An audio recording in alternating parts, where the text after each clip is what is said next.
A panicking enemy opens fire, screaming that the dragon is nothing. Chunwoo realizes too late that Shiho has taken the bullet meant for him. The chief coldly refuses to call an ambulance until their match is finished. He demands the Black Heaven and Earth technique, or he will let Shiho die. Bleeding, Shiho still begs Chunwoo to keep fighting. Desperate, Chunwoo offers to surrender everything to save her life. Then Shiwon comes crashing in, shouting that he has come to the rescue. Chunwoo's foreign allies arrive, glad to finally see his face. They name themselves as the Black Forest Defense, stunning the alliance. The chief frets that he might lose Gumunryong in the chaos.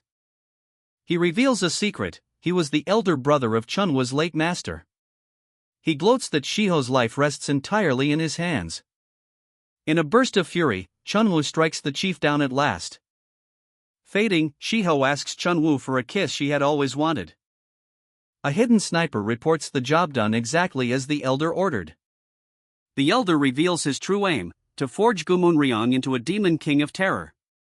Cradling the dying Shiho, Chunwoo refuses to believe what has happened. A haunting cry, the lament of the phoenix, signals the demon king's awakening. The gathered masters tremble at the killing aura pouring off him.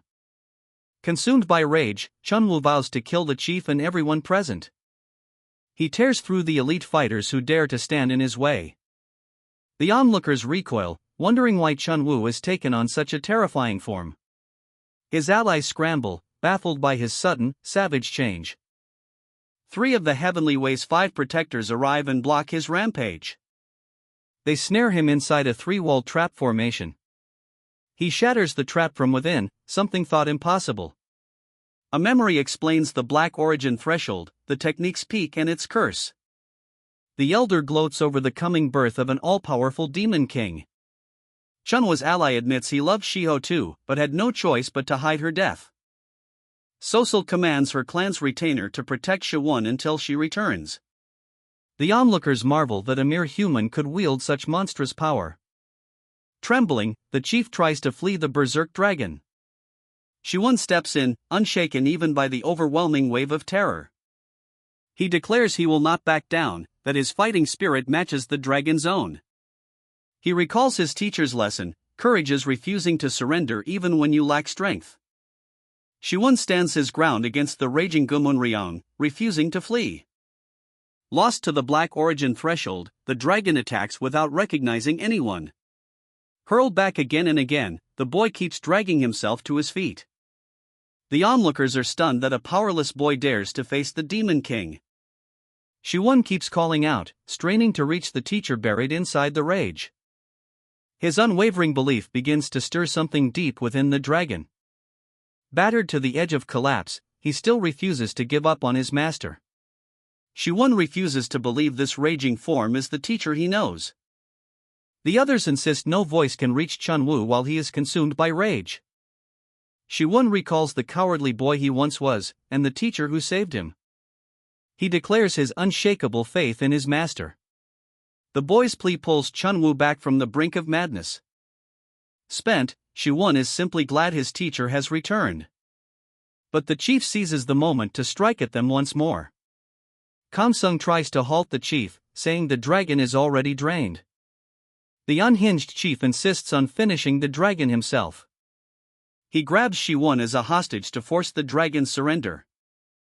Chunwoo recognizes this as exactly how his own master was driven to death. He vows never to pass that same pain on to his student. To save the boy, he declares Shiwon expelled as his disciple. Yet the blow lands without pain, and Shiwon sees only sorrow in his master's eyes. Shiwon stirs awake, sensing the same warmth from the day he was once saved. His mother weeps with relief at his bedside. He finds his body strangely drained of all its strength. An Iron Fist assassin attacks his room, only to be stopped by a guardian. Hyuk So-chun arrives to quietly check the boy's condition. He reveals the dragon supposedly destroyed Shiwon's ki center. He urges the boy to forget the Murim and live as an ordinary person. Shiwon reels at the claim that his own teacher tried to kill him. The verdict is final: his ki center is destroyed beyond any recovery. He learns he can never train in or use martial arts again. A flashback shows the dragon's strike passing clean through the boy. In the past, Chunwoo moves to finish the chief once and for all. He coldly insists the boy was never his disciple, only a toy. He offers to trade the boy in exchange for the chief. Kansung says he does not blame the dragon for the deaths of his master and comrade. But he condemns him for treating a devoted disciple as nothing but a toy. The dragon retorts that in the Murim the strong simply do as they please. Kansung resolves to fight him with everything he has.